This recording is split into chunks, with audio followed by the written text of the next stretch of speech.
You're listening to Oh Behave with the Bearded Behaviorist. Here we consider, discuss, and learn about behavior and the behavior sciences. Here is your host, Brian Middleton.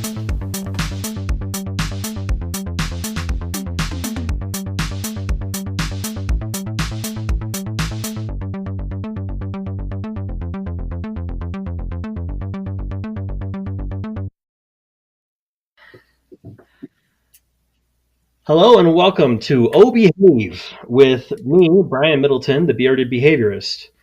Today's guest is the illustrious Ryan Sain, who is one of the brains behind PsychCore and is also operations specialist at Northwest Autism Center. Welcome, Ryan.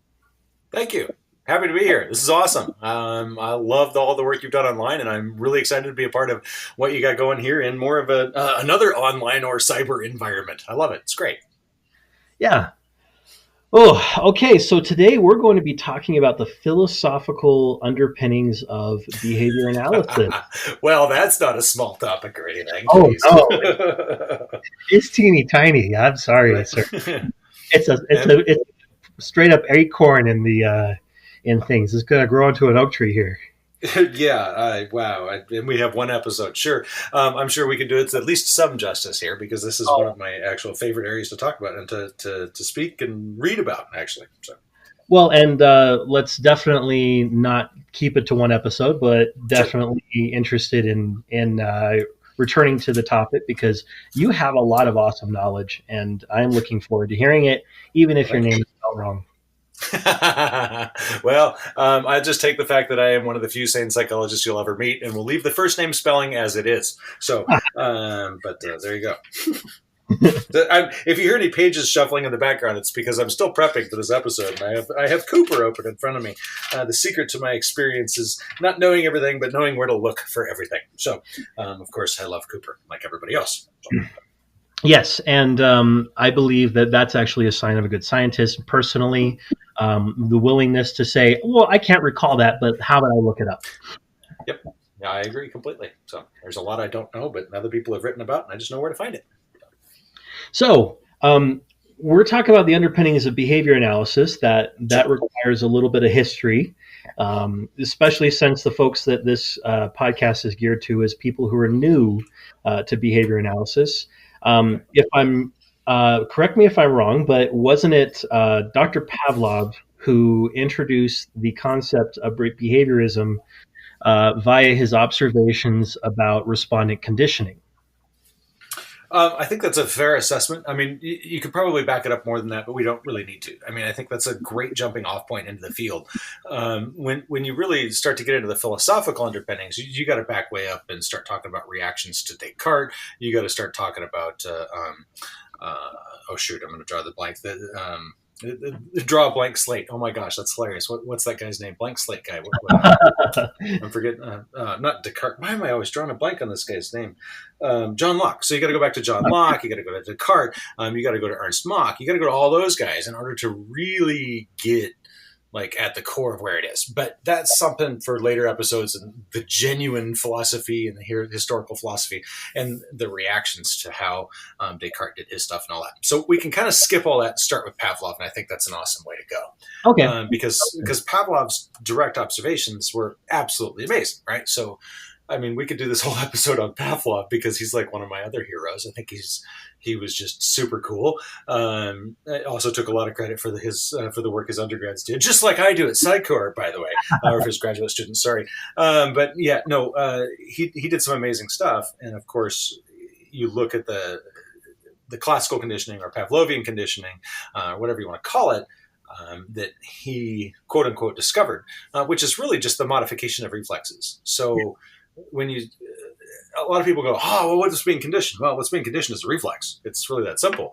And we're taking new stimuli and pairing them with a traditional stimuli that produces that reflex automatically. And then you get that learning. And he accidentally discovered this. He wasn't looking for that. And all the wonderful stories about how science is serendipitous and all these accidents had happened and blah, blah, blah, blah, blah. And he discovered this, and it was meat powder and and all sorts of things that were awesome about his science. And then you go forward from there. Right.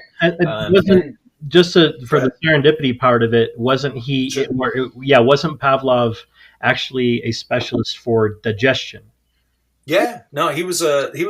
My understanding is that he obviously wasn't alive during the time. I'm old, but not that old.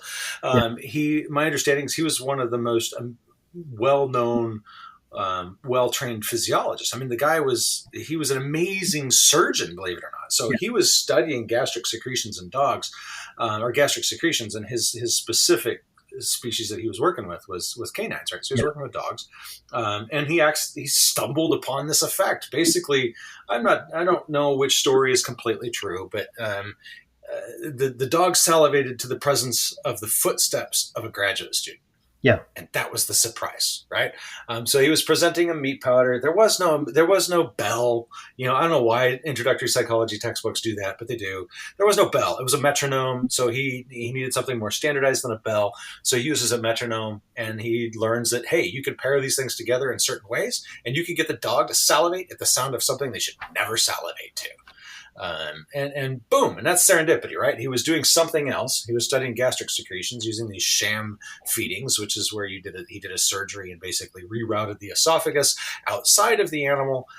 So when the dog put things in its mouth, it would salivate, but the salivation wouldn't get into the stomach, and then he could study what was in the stomach, and all these different things, and he could study what was in the salivation, the saliva separately than the interactions with the gastric juices in the stomach. Well, the guy was amazing, right? He's brilliant. So, and then again, dogs start salivating when they shouldn't. Like, whoa, Whoa, wow, let's study this, and he did, and boom, he has a whole new field. He dropped his entire career to study that, which that takes some guts. that is, Wow, I've been studying something for 30 years, and I'm going to switch. You know? that's some major guts, Wow, especially since he actually had a couple Nobel prizes underneath his belt. right? In anatomy and the physiology when he made Right. decisions. So I, that's a pretty big deal. yeah, I can't even hi Ryan, would you like to switch into being an engineer? No, I really wouldn't. I'm good. I'm going to stick with behavior analysis. I can't imagine doing what he did. And I mean, Skinner had some serendipitous stuff too, and that really moved forward. But that seems to be the common theme in good scientists is drop everything and study what's interesting, right? And you react to your environment. You respond to the things that are out there. And I think that is a great lead in to what behavior analysis is: responding to your environment and being sensitive to the contingencies that are at play. So now I'm going to tell a Greek joke. Does that mean Narcissus was a scientist because he dropped everything and studied himself? Why not? Right? I'll go there. Why not? So Narcissist was awesome. Right? Yeah, exactly. All right. Oh God, now we're getting deep. Okay, I thought this was for introductory students. Come on. Yeah, you're right. Sorry about that. I mean, you're stretching my knowledge here, Greek. I know nothing. So,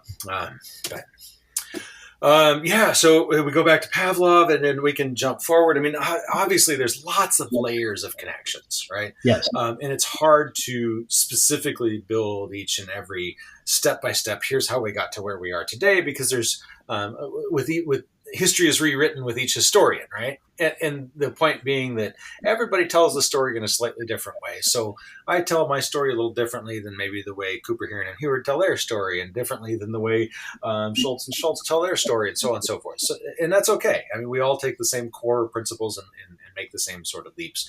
And there's always misinterpretations out there. There's always questions about, well, who did Skinner actually read to develop this? Was Skinner actually studying Thorndike or not? And depending on who you read, the answer is no, Skinner wasn't studying Thorndike. And it was kind of concurrent developments and all these things. Anyway, if I've jumped a little too far ahead, folks, it's because we jumped immediately from classical conditioning and jumped into operant with Thorndike. But I can't remember all the years right off the top of my head. I'd have to look it up. But so you got Pavlov, and then let's just make the logical jump from Pavlov into Watson. Yeah. Right. So Watson, by the way, voted most handsome professor on campus at the time. So that's one of my favorite little vignettes about him. Okay. Was completely full of himself, and he let the world know it through the behaviorist the manifesto that he wrote, Psychology as a Behaviorist Views It. And I believe that was the title, going off of remembering there, but hopefully that's it. And basically, he just said that give me able-bodied people and I can condition them to whatever the heck you want, doctors, lawyers, so on and so forth. And it's a bit beyond his data, but I suppose a lot of good scientists go a bit beyond their data. So then they can go out and test their claims and their hypotheses. But anyway, he was way beyond his data, and he was studying, the what Pavlov discovered, and he was saying, what could we do with this? What's the extent to which we could do with this? And then as he wrote his manifesto, he was really developing a philosophy. He wasn't just developing a descriptive science, he was developing a philosophy. And that philosophy is what we today call methodological behaviorism. Mm-hmm. So we don't do too much with methodological behaviorism today, except for one thing, which is everybody thinks that the behaviorists of today are methodological behaviorists, and we are not. And in fact, to jump forward a few years here, maybe 20 or 30, maybe 50, would be to say that the word radical, so for you students that are out there that are just getting into the field, you'll hear radical behaviorism a lot.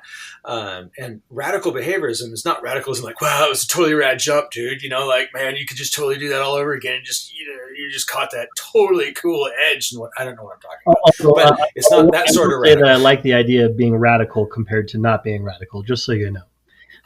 Yeah, in that sense, yes, of course. But radical as in different than methodological behaviorism.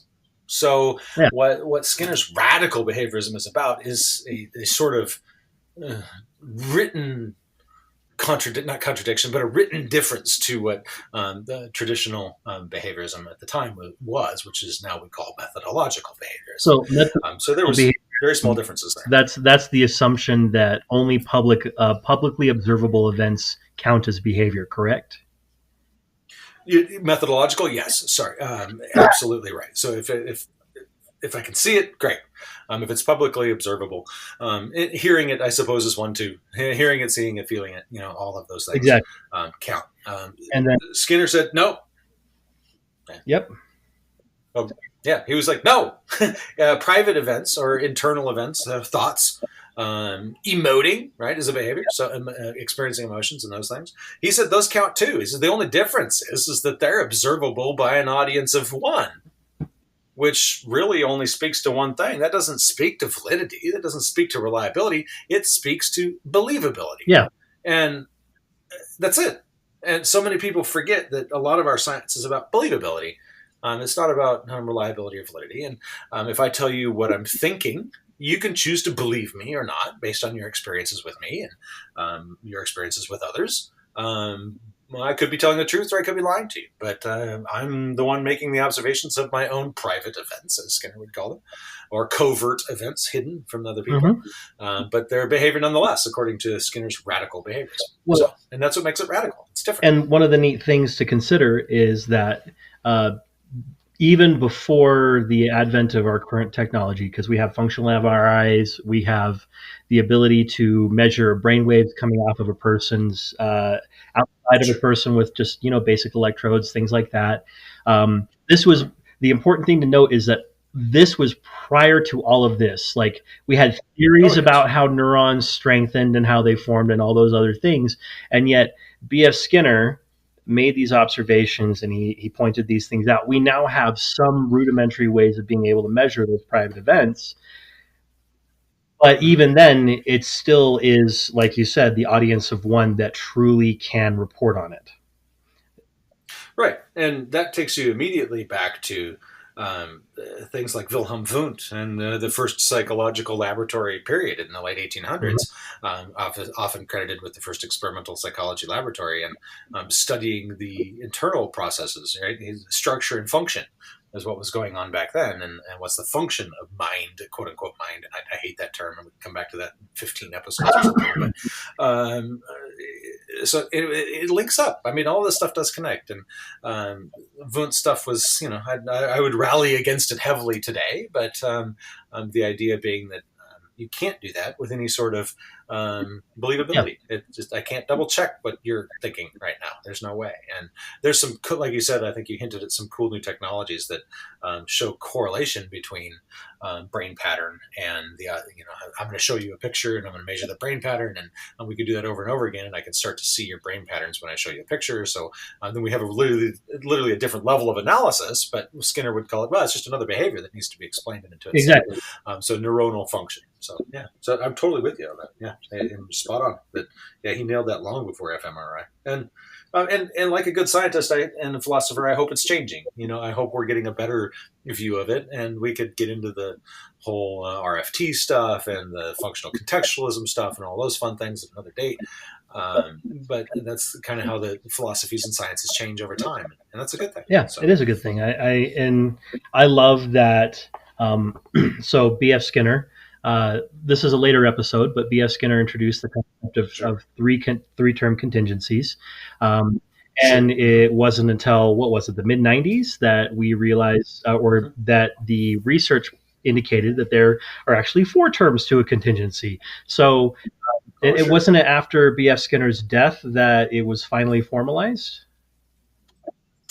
Yeah, I mean, you could talk about the Jack Michael article that really formalized that stuff. I suppose the underpinnings were existing long before. But good research. Yeah, I mean, it probably took 20 years for Jack to be able to stand up on a pedestal and say that stuff and get it published. I have no idea. I have to look at the research to see how many times did he attempt to get that stuff published. Yeah. And when I went through, as an example, they weren't even called AOs and MOs, they were all called establishing operations, period. It was an establishing operation. There was no abolishing operation and all this fun stuff. There was EOs, and they had positive and negative valence, right? Okay. So it's even changed since I went through. So there was, in fact, when I would teach the content, I teach students that I'll probably say it wrong from their perspective and from their book's perspective, because I still refer to them all as establishing operations. They establish the effectiveness of a reinforcer, it's positive valence, or they establish it in a negative way. They weaken the effectiveness of a reinforcer, right? So to me, it's establishing, right? So that's that original Jack presentation.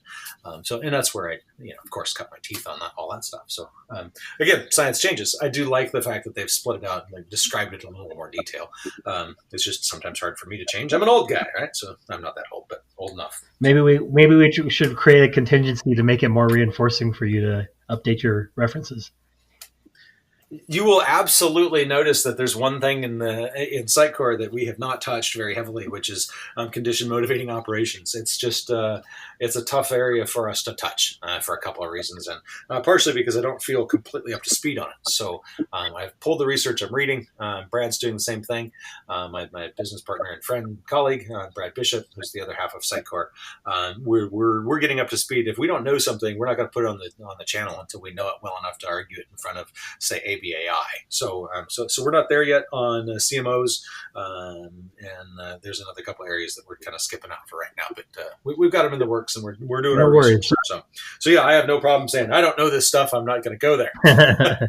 Exactly. So going back to those core philosophies, then we talked about Skinner and how he expanded on what Watson did, and there was different people who may or may not have influenced him. I note particularly a particularly controversial person in history that influenced B.F. Skinner, and that was Charles Darwin. Oh gosh! A lot of people get a little bit up in arms about him. Oh my gosh! Only in this country. I've traveled all over the world. The biggest reactions I've seen to Darwin are in the United States. I agree. Not worrying about debating, but of what he did or did not say, but rather focusing or stole from other people, right? Or what he misunderstood, because he himself was wrong on quite a few things, like the fact that adaptation was passed through the blood. He didn't understand, nor was he aware of the concept of genetics. Right. But one of the things that B.F. Skinner, from my understanding, was influenced with him by was the fact that the 3-term, and now we know it as 4-term contingencies, were influenced basically survival. of a species, and that led to adaptation. There's some big words that are talked about: ontogeny and phylogeny. Ontogeny being the learning history of a being, and phylogeny being the adaptive history of that species, and those sorts of things. And those are kind of core to understanding radical behaviorism, because so one of my favorite examples I like to give of this is a cat. Cats have a vocal cord that's capable of making all the sounds that a human can make, almost. That's a fun little biological fact. But the ontogeny of a cat might the ontogeny of a cat might allow it to be able to say mama or something like that, but the phylogeny of cats is that they do not have language like we have. So their learning history might influence them to be able to say 1 or 2 or 10 phrases, but they can't speak like we can because they're not adapted for speech in that way. Yeah, genetically, they're not prepared for it. I mean, that's the way I've always talked about phylogeny and ontogeny is learned versus genetic, right? And of course, there's so I totally agree. I mean, to get back to your original point about Skinner being influenced by Darwin, I think yes. I mean, I think that's straight up accurate. Skinner talked about 3 levels of selection, right? And I think that's the core underpinnings of behavior analysis in general, which comprises EAB and ABA, experimental analysis of behavior and applied behavior analysis. The absolute core of that is selection by consequences. So selection in general, that concept that environment selects things, right? And that's really what Darwin was talking about, was that the environment selects, right? It allows certain traits to continue to exist, the traits that are able to be passed on. So I always joke and I talk about how it's really about sex, right? It's about what enables you to procreate, right? And those are the traits that keep you going. Not necessarily survival, but that's part of it, right? But those are the traits that keep you going, are the ones that you can get passed on through sex. So when Skinner's talking about selection in terms of behavioral or ontogenic sense, he's talking about selection of your actions, like the environment selects for your actions. So you engage in a behavior, the environment selects on it, and so on and so forth, right? So it allows it to continue reinforcement, or it punishes it, it reduces it, so that's not okay here, or it basically ignores it, extinction, right? So you get those sorts of selection mechanisms. And then, of course, there's the third level, which is in between those two, which is cultural level selection. Other philosophers have dealt with that, and Skinner dealt with it a little bit as well too. And some of those are bearing some evidence and some fruit as well, even today, continue today. So I think that's one of the great things about what Skinner proposed is essentially, as E.O. Wilson talked about, was consilience, right? So all these different fields came together through one thing, and that thing was selection.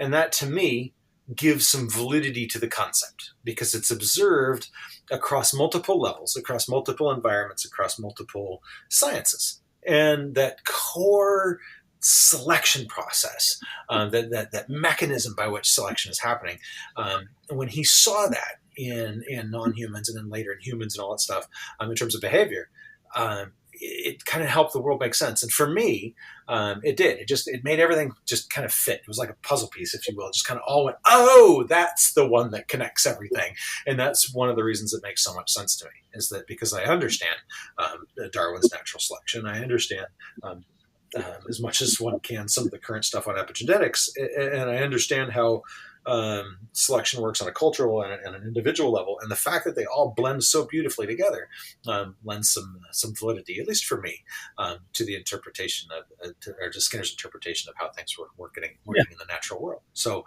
yeah, he's heavily influenced by Darwin and others that had similar thinking like Darwin. Awesome. To put it kindly. So yeah, that's an important factor in that philosophical underpinning. And then, I can words. I'm sorry, folks. It's been a long day. But some of the other important factors about understanding behavior analysis is kind of getting that philosophy. So I have you to thank for this because it was Oh no. Well, it wasn't clearly explained to me when I was going through my baccalaureate program, but uh, applied behavior analysis, or rather radical behaviorism is a science of observation and description. Sure, radical behaviorism is the philosophy Yeah, behind the you're right. science, right? So yes, so behavior analysis Behavior is analysis. what that Apologies. I would Yes. say that you're describing. Yeah. So just behavior analysis in general is kind of that bigger overarching. Yes. Um, So it's yes. observation and description. Yeah. So we're not diagnostic. We don't try to diagnose things. When we identify the function of a Correct. behavior, we're identifying the function based off of collected data. So it itself is us looking at the data and analyzing it and observing what we see. Correct. And making is depending on the level of observation that you're wanting to engage in. I mean, I joke about the FB little a and FB big A, functional behavior assessment and functional behavior analysis, right? So when we're talking about why did someone do something, every behavior analyst in the world goes, "Wow, there's got to be a function for it. We'll find it," and we can do the full blown heavy duty experiments to find the function of a behavior. Right? So you can set up a condition under which attention is present, and in another condition under which there's nothing present. Right? So it's just automatic type of situation. And there's other situations where the behavior will allow you to escape something, and you measure all that stuff, and you reverse this, and you do this, and you do all these awesome things experimentally, and you find out what really the function is. That's FB big A analysis, right? So then you have FB little a assessment, which is where we do a lot of observations and we make an educated guess about what we think is going on. And that tends to be where most of us exist in the field. But I think the key takeaway for students, for anybody listening, is that it's not just a straight up guess. It's a direct observation of behavior under at least semi-controlled conditions. And depending on the level of control, gets you to what type of functional behavior analysis or assessment. It's also important to add, and I forgot to define this term before I got started on this other fun little thing. Behavior is anything that a living being emits. So, sure. Anything they do. Displacement, exactly. space, or time. So basically, a behavior is a heartbeat. A behavior is speaking. Behavior is eye blinking. What a behavior is not. I love this particular fun little thing. The dead men test, or the dummy test, as I like to say it. Basically, the idea is that if a dead man or a mannequin is capable of doing it, then that, by definition, is not a behavior. Not a behavior. I actually use this perfect example earlier today because I was talking with a friend who was asking me for advice on how to, a teacher friend, on how to make a connection with a kiddo to do some pairing, which is a later episode. But I suggested that what he do is compliment the kid on his or her clothing choices, because while clothing choice itself is not a behavior, it is a permanent product of a previous behavior. So a dead man can wear clothes. That's not a behavior. But dead men cannot pick clothes. Right. Nor can they don them. So, therefore, with this particular kiddo, I gave that piece of advice of find a way to praise a behavior, any positive behavior that you see with the kid. And if you can't find anything else, then I like your sweatshirt. That's a great sweatshirt. Right. It was a nice choice today. Yeah. No, you're spot on. And talking about behavior as any action you do, I think, is the easiest way to get people to start to think about it. I do the same thing and just add an ing. If there's an ing, it's probably a behavior. Once a dead man can do it. There you go. We always get the joke about smoking. A dead man can smoke, but they're not like smoking a cigarette. They're just on fire, right? So that's a weird one, but that's welcome to my sense of humor. So yeah, that's a great start into the area of understanding what behavior is and why we do things. We get into the function. Absolutely, you're correct. We're not really worried about diagnoses. Diagnoses create hypothetical scenarios. So they create hypothetical constructs. They create the result of when you start to diagnose things is a process called reification. So reification is taking something hypothetical and making it real. I did this because I'm depressed, right? Well, what do you mean? What do you mean depressed? Well, depression is a label label for a class of very serious behaviors that can be very harmful for an individual. I'm not minimizing the effect, what depression is as a whole, but the label itself doesn't add any explanatory value. It doesn't add any description. It's just a shorthand for a whole bunch of things, right? So instead of saying they do this behavior and that behavior and this behavior and that behavior, we say, oh, they're depressed. So when you say, I've done something because I'm depressed, you've created this thing, this hypothetical called depression, which doesn't physically exist. It's not something that I can hand to you over the phone. I can't email it to you. I can't pass it to you on the field. Or there's nothing there. It's a hypothetical. And people are reacting right now going, oh, well, what about brain chemistry? And I'm like, okay, fine. I get that. But something has to cause that brain chemistry change. Just another level of analysis, which we can talk about levels of analysis at another time. But in terms of a thing called depression that gets handed around, it doesn't exist. So as a result, physics says because something doesn't exist, it can't then cause something. There has to be something there. So when we reify a hypothetical construct and give it explanatory power or give it the ability to do things in a physical world, we're making a logical mistake, and our science drastically rejects that. Like, so much so that it really separates us from other sciences. And it's both a wonderful thing once you understand it and a very difficult thing to accept at first because of how we are in our culture and because of how we've been raised and how a lot of our other fields that are related to behavior analysis all are. So it's a challenging thing to get your head around at first. But once you get around it, you start to realize basically we're just rooted in empiricism. That's what we're after. If we can observe it, great. And we're going to describe it. We're not we start to get into what's the difference between description and explanation, and that's a whole year-long discussion. But really, we just focus on the description side of things. And if you describe it in enough detail, then maybe you've explained it. And at least you can have you can work with it if you've described it in enough detail. So. And that's where we're at. So let's work at the functional side of things. We got a problem behavior. Cool. What do we think is related to it? We figure out what's related to it, and we start to tweak those things that are related to it. I wonder if we change the environment. What happens if we get rid of ashtrays in people's houses? Do they smoke less indoors? And yes, they do. And those sorts of things. So we're a tinker toy. We like to play with our tinker toys, and the tinker toys in this case are the environment in which we live and operate. And we only focus on the stuff we see.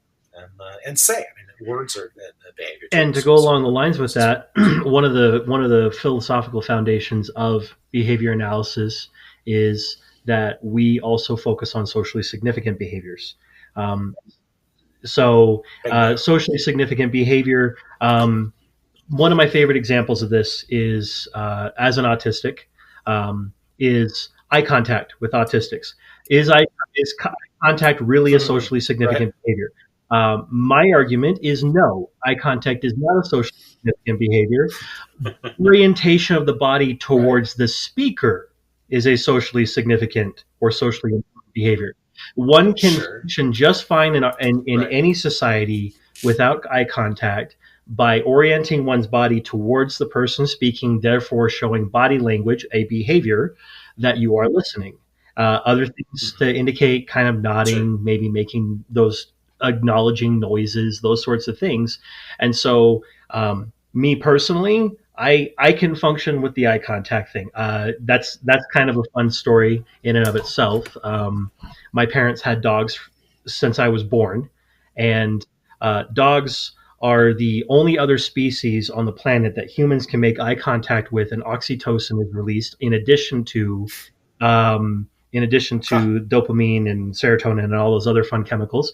And so I very early on was paired with making eye contact, because zero issues making eye contact with dogs, which is pretty typical for autistics. And so while eye contact is uncomfortable, it's definitely not punishing for me. It's kind of a neutral stimulus, as it were. So that's a case of socially significant behaviors. We worry about things that are important, like, is the person hurting themselves? Is the person hurting someone else? Is the person capable of, I don't know, using the bathroom by themselves without having to have every single step shown to them or done for them? Those are socially significant. And then for folks like Behavior Chef, which is a later podcast, although we've already recorded it, socially significant behaviors are diet, our weight gain, weight loss, things like that. Mm. So Yep. behavior analysis, as you pointed out off mic earlier, should not be limited just to individuals who have special needs. And I wholeheartedly agree. It should apply No, not to at all. every aspect of our No. lives. I think it should be a core lesson in growing up. Something I think that is missing from our curricula among many things at various levels in earlier in education before you get into college. It is access to the understanding of how behavior functions and how it works. It's science. It's something that is, wow, holy cow! If you learn this, maybe you can do yourself and some others some good, and you can do Yeah. it quicker without having to wait till college. I mean, these concepts aren't super hard. They're nuanced and they're detailed, but to get them specifically and basically is pretty straightforward. And we've taught it to high school students with some of the work that I've done. People totally got it. They loved it. They thought it was great. It gives them tools to function. And so to me, a socially significant behavior is teaching people about behavior analysis. It's a useful tool, and that's kind of how we got into Brad and I got into our stuff. Is we need to break down the walls. We need to take away the university brick and mortar and say this has got to go out, and that's why we did it all with a Creative Commons license or an open source license. Which is exactly what this Skateboard podcast is licensed under as well.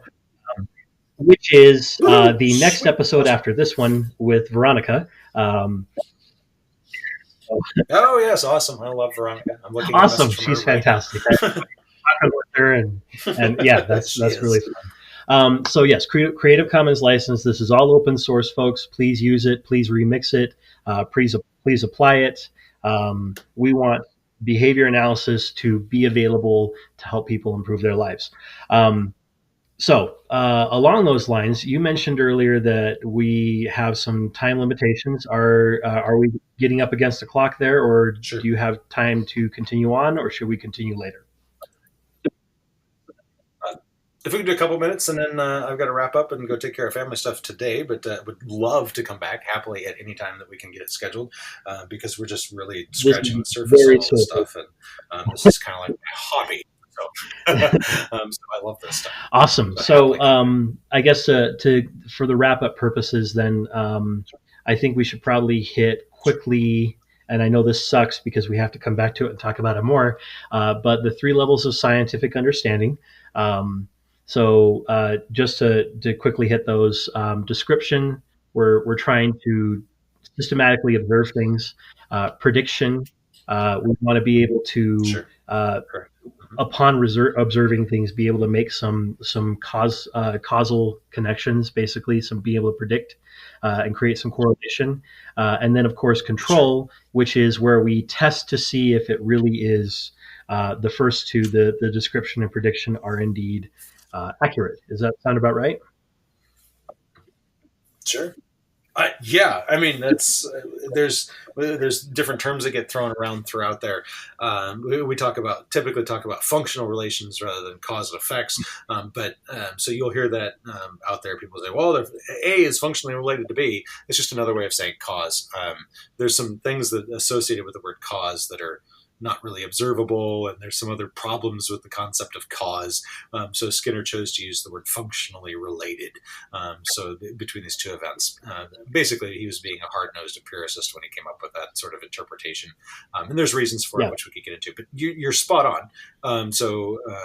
Observation, prediction, and control. So step 1, observe, right? Get a detailed observation and description of what it is that we're trying to study, make some predictions about things under certain controlled environments, which leads you to control. Can we control? Can we turn these effects on and off?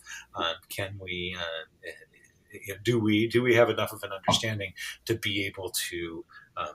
And I hate this word manipulate because I use it in a more clay-like sense, and other people use it in the derogatory sense. But can we manipulate in the environment in a way to get us to do things that we want to? Like, can you manipulate the environment in order to reduce your cigarette smoking behavior? And sure, you can, and we learn how to do that, and we can be effective with that. description, prediction, and control. That's absolutely the Yeah. cornerstone of, I suppose, any science. That maybe there's some out there that I don't know about that don't use that as their corner or as their keystone, if you will. But yeah, for me, that's Thank you. spot on, and you described them really, really well. So, and I think another word that pops up in there is the word correlation. I think people forget that everybody's heard by now 1,000 times correlation is not causation, but you cannot have Yeah. causation without correlation. It is a precursor. You have to have it. It's there The first purpose before you behind can science establish and, cause and or the 6 function attitudes of relations. science, which we can cover later, is because we're limited Yes. on time. But the purpose of that is to uh, eliminate the false or fallacy-based correlation and causation connections. So a kind of perfect example of Yes, correlation and exactly. causation Yep. that's fallacy-based was polio, the virus. The rates of infection of Mm. polio went up around the summer. Rates of ice cream sales and swimming also go up around the summer. Therefore, eating ice cream and going swimming increases your likelihood of being infected by polio. Well, it turns out and that was actually an old wives' tale that some people would push around, especially since Right? FDR Sure. experienced his first symptoms of polio while he was swimming. um, that was kind of a fun, not so great connection that people Right. made. But it turns out that the reason why the polio vaccine infected at a higher rate was because, sorry, not vaccine, the virus, was because the polio virus bred faster under warmer conditions.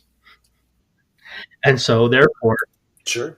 Yeah. so So you the rule those out. correlation does not necessarily make it causal, but there was a causal correlation present with some and infection rates. Yes. Spot on. Yeah. Yeah, correlation is definitely you have to. Yeah, exactly. It's a precursor, and it's important.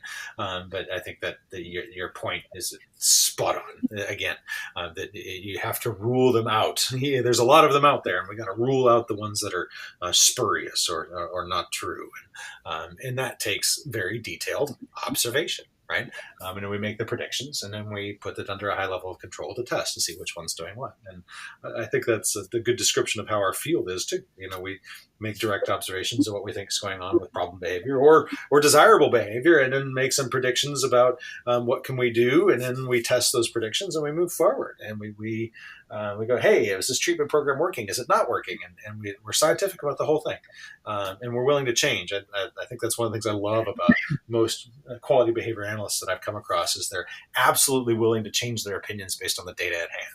They may think they've got the world's best intervention to addressing something. I don't care what it is. But if it's not working with the client that you have, then obviously it's not the best intervention for them. And they're like, yeah, cool. All Perfect. right. Sounds good. Let's try something different. It's all good, man. I'm like, I love that. Like, it's not stuck on their own thing. So yeah. Anyway, scientific at its core. Hard nosed, probably overly so, according to some people, about being overly empirical. But that's I think something it's that I good like, too, and I think and it's great. So, I think that's a good point to stop for wrap up for this episode, since I don't want to go too sure. far into your family life. Uh, I don't want to become a punisher, although I No, am you're a not. It's pun okay. isher. But that's Ouch. There you go. exactly, Not in the precisely. behavioral sense, right? So with that, thank you very much for being on the show. I'm really excited. Folks, if you Of haven't had a course. chance to check it out, and I'd be surprised if you hadn't checked it out, go to YouTube and look up PsychCore. If you search any behavior analysis term, or most of them anyways, PsychCore comes up anyways. Um, Ryan, Yep. your voice and face was the introduction to me of making behavior analysis fun. So Oh wow, that's quite a compliment, and that's a reinforcer for me. Guess what? Now I'm stuck for the next 30 years doing this stuff. Yeah, this is my. I love this stuff. I genuinely do. And Brad and I, when we put together PsychCore from the get go, rule number one was fun. If you don't make this stuff fun and you don't make it exactly. approachable, then the science dies. It's gone. So we have to have fun with it, and I'm glad that you had fun with it. I'm glad that we're useful. We've got about 700 videos on the channel now. I've got a bunch more in the can that we're working on releasing. And we're getting back to regular releases. We had to slow down for a while for various reasons, but so we're getting back to regular releases now. So there'll be a whole bunch of new stuff coming up. We have season 2, if you will, of all things, and we're going to be expanding outside of the ABA world and getting into the into the AAB world sometime in the near future. I keep saying that, but we'll get there. And we keep finding relevant stuff to talk about and share with the world for RBTs on up to PhDs. So for anybody and everybody that wants to learn about behavior, we've got something on it on the channel. So, and if we're missing it, email us, hit us up on Facebook or wherever, and we'll put your questions into a queue. We have an entire sub channel just for user questions that we answer, and we do videos on answers to user questions. So feel free to hit us Perfect. up. We're pretty interactive. All right. Well, I look forward to having you back soon, and I look forward to having Brad on the channel or on the podcast too. And with that, you have an excellent evening. Thank you very much for your time and all the contributions you make. And have a fantastic day. Of course. You too. I love all you've been doing for the field as well. And have a good evening. And thanks for getting this podcast going. It's been I've been hearing about it for a while, and I'm excited that Thank you. got it up and running. This is cool. Good work.